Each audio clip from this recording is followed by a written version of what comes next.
দিনই প্রাণবন্ত সংসদ, রাষ্ট্রপতির ভাষণ নিয়ে উত্তেজনা, বিরোধী দলের ওয়াকআউট। জাতীয় সমস্যা সমাধানের কেন্দ্রবিন্দু হবে সংসদ, বললেন প্রধানমন্ত্রী, বিরোধী দলের সহায়তা কামনা। চট্টগ্রামের নিউ মোরিং কন্টেইনার টার্মিনালে বিদেশি কোম্পানির ব্যবস্থাপনা বৈধ, আপিল বিভাগের রায়।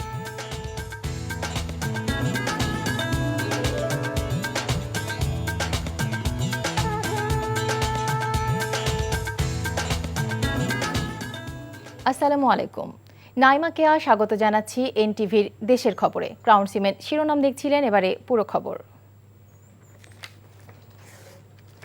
রাষ্ট্রপতির ভাষণকে কেন্দ্র করে সংসদ অধিবেশনের প্রথম দিনই ওয়াকআউট করেছে বিরোধী দল।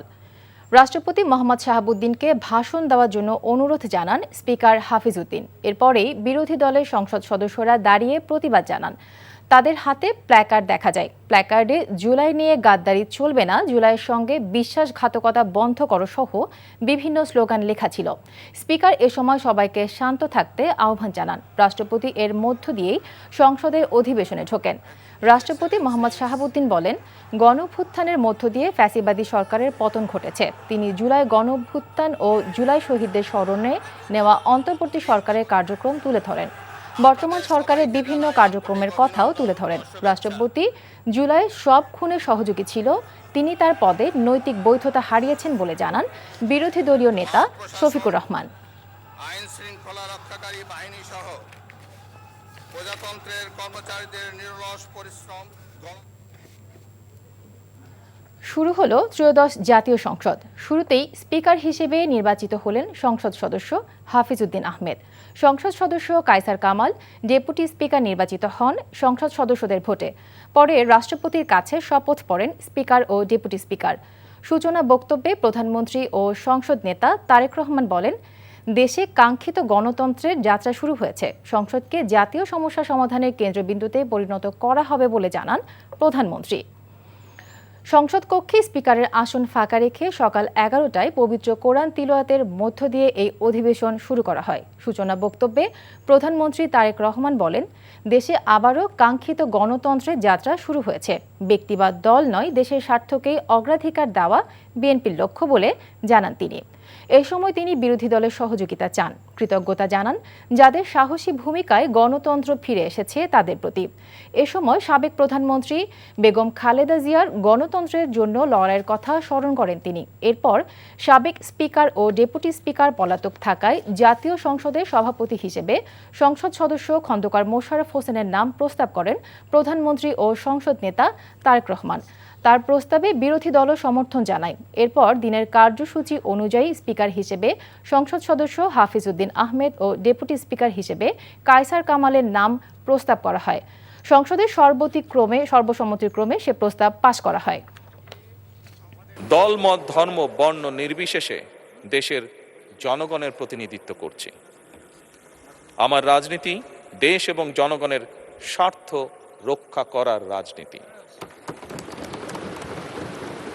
বিএনপির রাজনীতি জনগণের জীবন মান উন্নয়ন এবং স্বনির্ভর বাংলাদেশ গড়ার রাজনীতি। প্রতিটি পরিবারকে স্বনির্ভর করাই আমাদের রাজনীতির লক্ষ্য। প্রতিটি পরিবারকে স্বনির্ভর করার মাধ্যমেই বিএনপি একটি স্বনির্ভর, সমৃদ্ধ, নিরাপদ, গণতান্ত্রিক বাংলাদেশ প্রতিষ্ঠা করতে চায়। এই লক্ষ্য অর্জনে আমি জনগণের সমর্থন এবং সহযোগিতা চাইছি।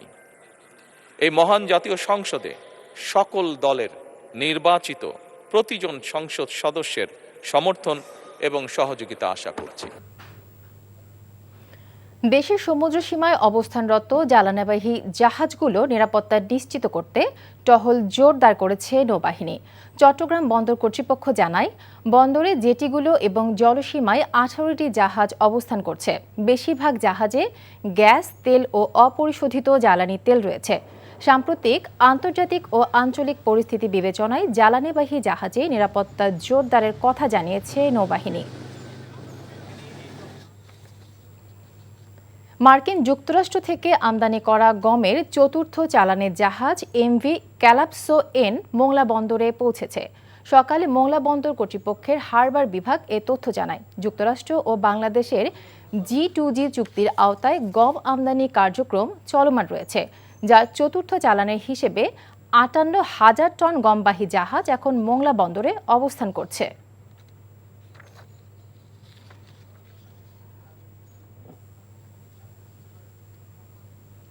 চট্টগ্রাম বন্দরের নিউ মোরিং কন্টেইনার টার্মিনাল এনসিটির ব্যবস্থাপনা বিদেশি কোম্পানির কাছে দেওয়ার প্রক্রিয়া বৈধ বলে আদেশ দিয়েছে আপিল বিভাগ।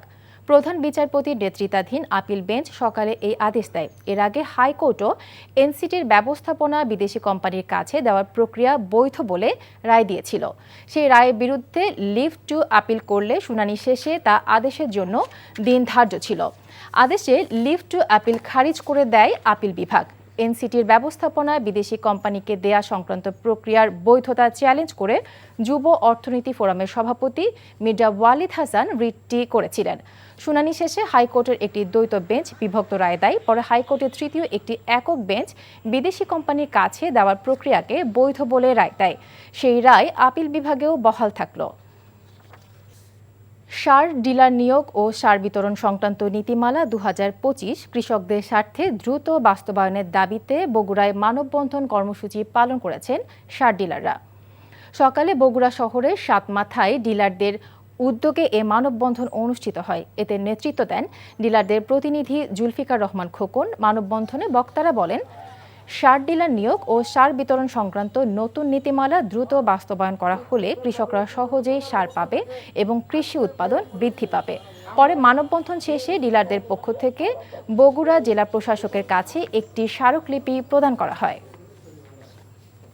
এই ছিল দেশের খবরে। এই খবরের ভিডিও সহ আপডেট জানতে ভিজিট করুন আমাদের এনটিভি অনলাইন www.ntvbd.com। এছাড়াও এনটিভির জনপ্রিয় সব অনুষ্ঠান ও খবরের আপডেট জানতে ভিজিট করুন আমাদের ইউটিউব ও ভেরিফাইড ফেসবুক পেজে।